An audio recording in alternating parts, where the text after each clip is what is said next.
Oi, meu nome é Margarete Borges e no Aprendendo em Minutos de hoje eu vou falar sobre o regime jurídico administrativo e nós vamos também esclarecer algumas noções de Estado e governo.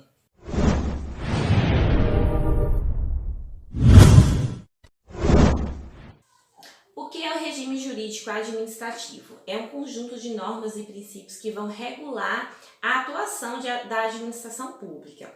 Diferente do particular, né? Porque o particular ele pode fazer qualquer coisa se não tiver proibido em lei. Já a administração pública ela só pode realizar algo se tiver previsão em lei.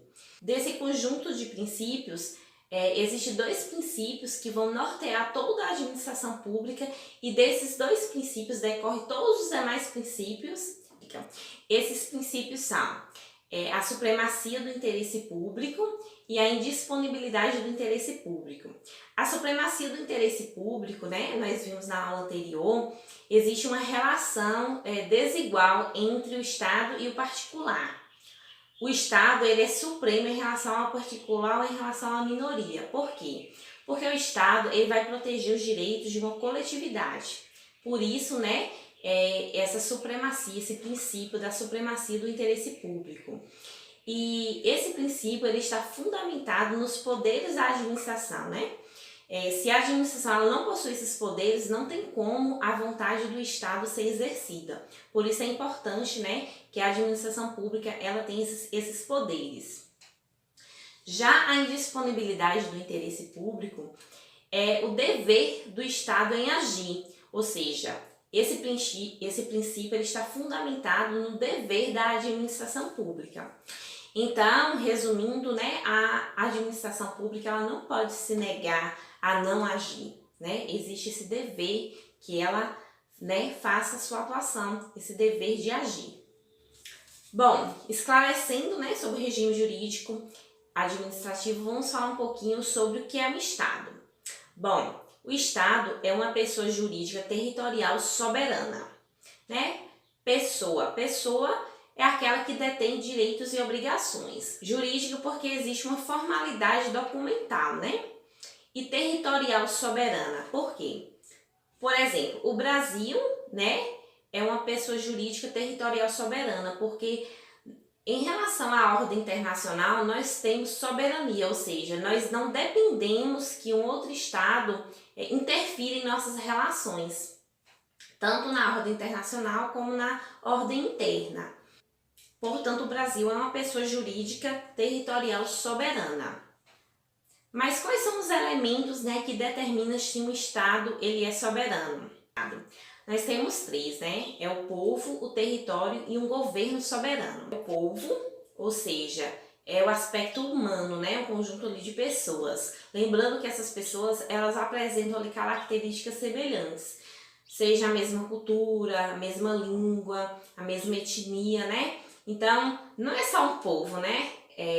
Esse povo ele tem que apresentar ali características parecidas, características semelhantes.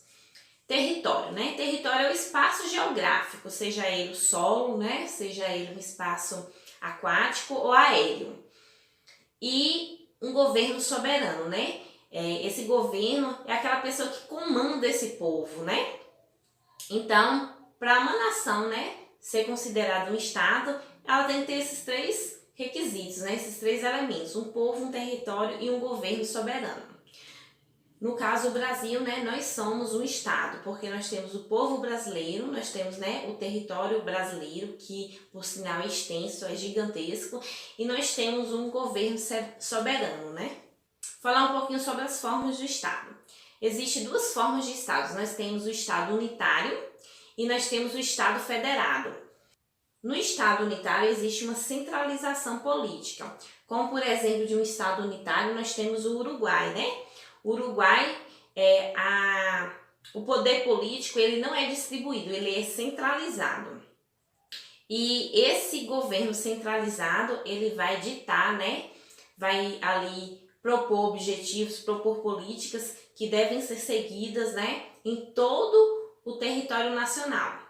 Já o Estado federado é aquele que existe uma descentralização do poder, como é o caso aqui do Brasil, né? Nós temos a União, nós temos os estados, o Distrito Federal e os municípios. Então, cada um desses entes federados, eles vão possuir que autonomia política, né? Por exemplo, o prefeito, ele vai ter sua autonomia política ali no município. O governador vai ter uma autonomia política ali em seu... vai ter uma autonomia política ali em seu estado. A União tem sua autonomia política. E juntos, né, a União, estados, DF, os municípios, em conjunto vão possuir que a soberania. Então, no estado federado, que é o caso do Brasil, né, existe uma descentralização do poder. A própria Constituição Federal, no artigo 2º, ela diz o seguinte: são poderes da União independentes e harmônicos entre si, o legislativo, o executivo e o judiciário. Quando a Constituição ela traz essa divisão dos poderes, não é que o poder ele se dividiu, né? Na realidade, o poder ele é indivisível, não a divisão dos poderes.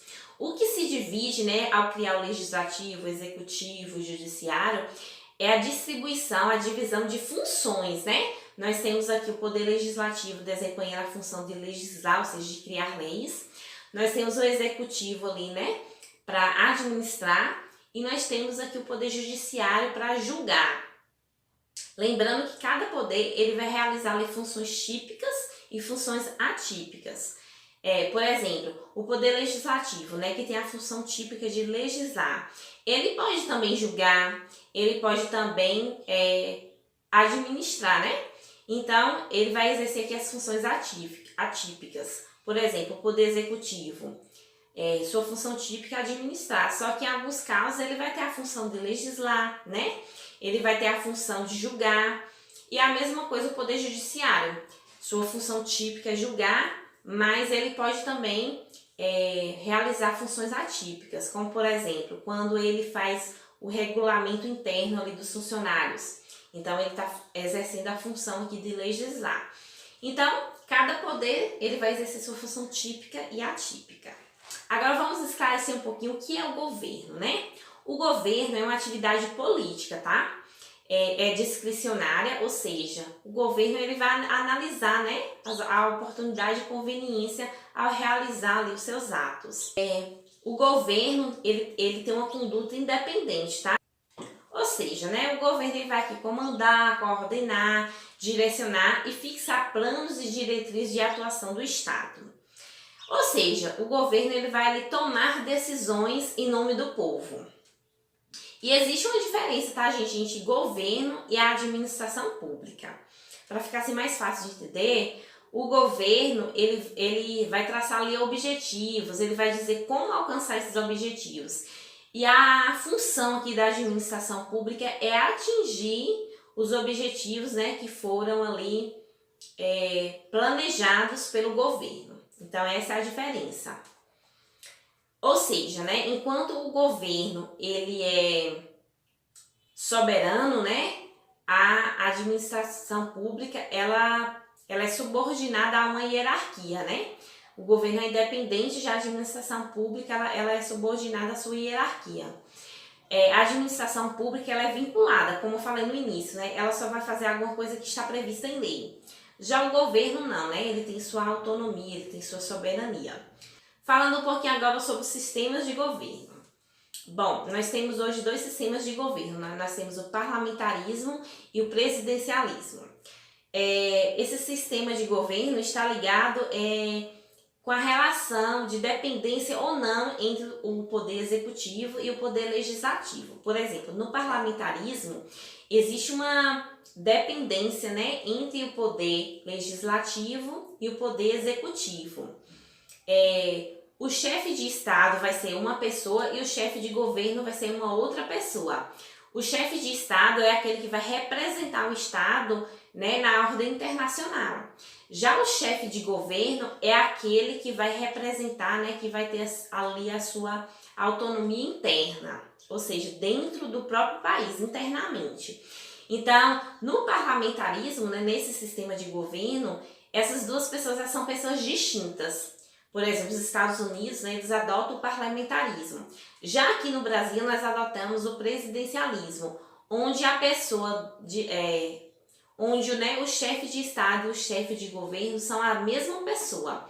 Por exemplo, hoje, né, em 2021, nós temos o presidente Jair Bolsonaro, que ele vai representar o Brasil na ordem internacional como chefe de Estado, do Estado brasileiro, e ele também nos representa aqui internamente, né, como chefe de governo. Então, o Brasil, né, nós adotamos aqui o sistema presidencialista. Falando agora sobre as formas de governo, né? Por muitos anos, muitos países, se não praticamente todos, né, adotavam a monarquia, que é quando o poder é concentrado em apenas uma única pessoa. E as características aqui da monarquia é que ela é hereditária e vitalícia, ou seja, o poder ele é passado de geração em geração, de pai para filho, filho para neto, neto para bisneto e assim por diante, né? E vitalício porque a pessoa ela detém ali o poder até a sua morte. Já o outro, né, uma outra forma de governo é a república, né? Que é a que é adotada no Brasil atualmente, né? Porque o Brasil já passou também pela monarquia, né?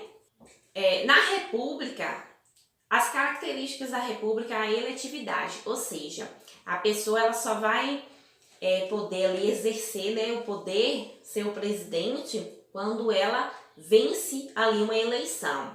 E uma outra característica é a temporalidade, né? Ou seja, né, o político ele fica ali no poder por um tempo e depois que termina esse tempo, né, ele tem que concorrer a uma nova eleição para continuar no poder.